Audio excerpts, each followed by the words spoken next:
Morning po. Ito po pala yung gawa ko sa Lab 01. For the step 1 po,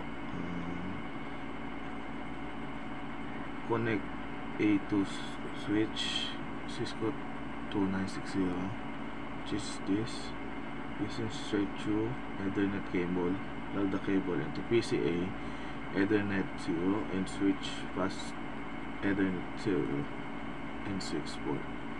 Then step 2, launch CLI to the of the switch. Then using enter privilege exec, which is naka-include na po dyan. Then using enabled, use show running config to verify number prior configuration exists.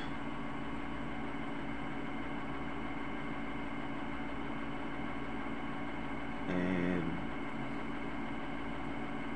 part 2, step 1, set host name using host name S1, encrypt password using service password encryption. Set privilege exec password with enable secret class. Disable DNS lookup with no IP domain lookup.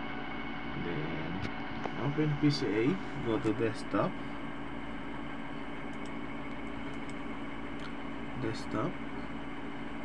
IP configuration,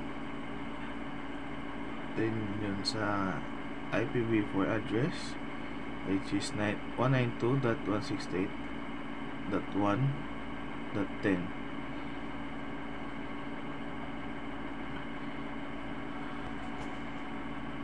Then we're going to open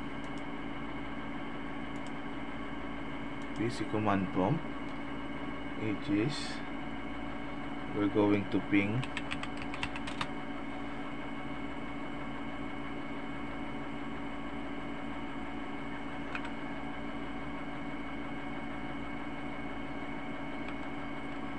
.168.1.10.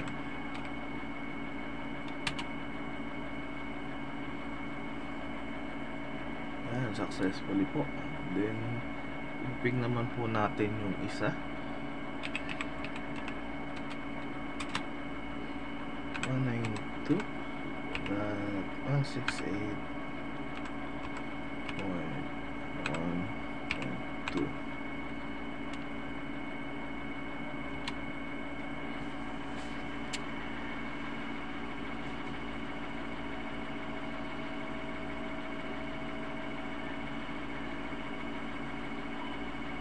Successfully po. Then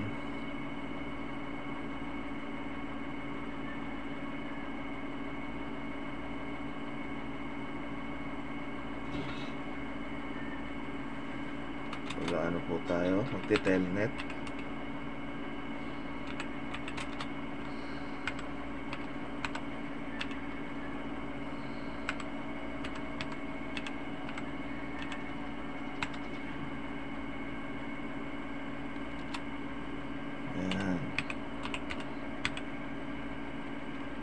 Ayan po, nakapasok na po tayo.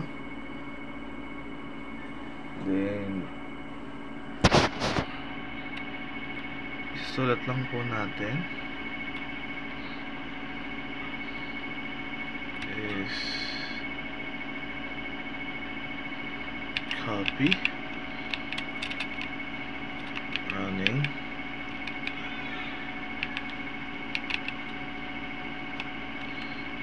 config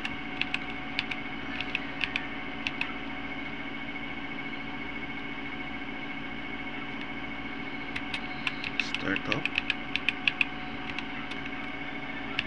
config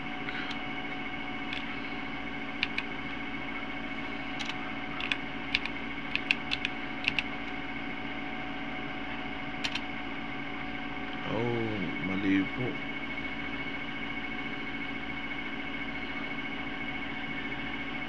Then pagkatapos naman po nun, and on a PCA, use ipconfig.all to get physical address MAC.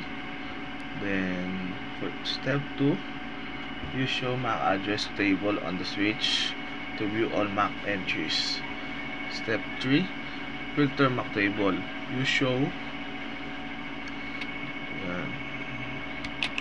MAC table. Ay, hindi pala dito yan. Ito tayo sa ano. Ito. Is na ano po dyan. Makikita nyo yung MAC address.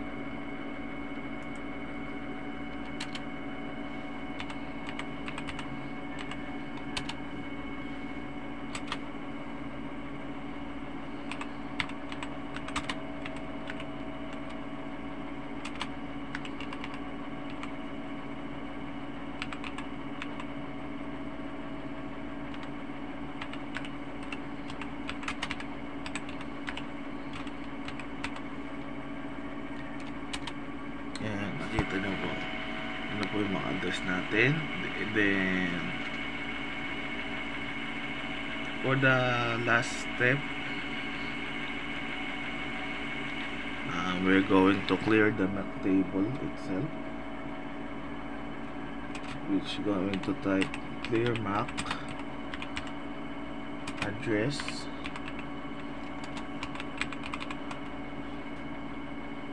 table.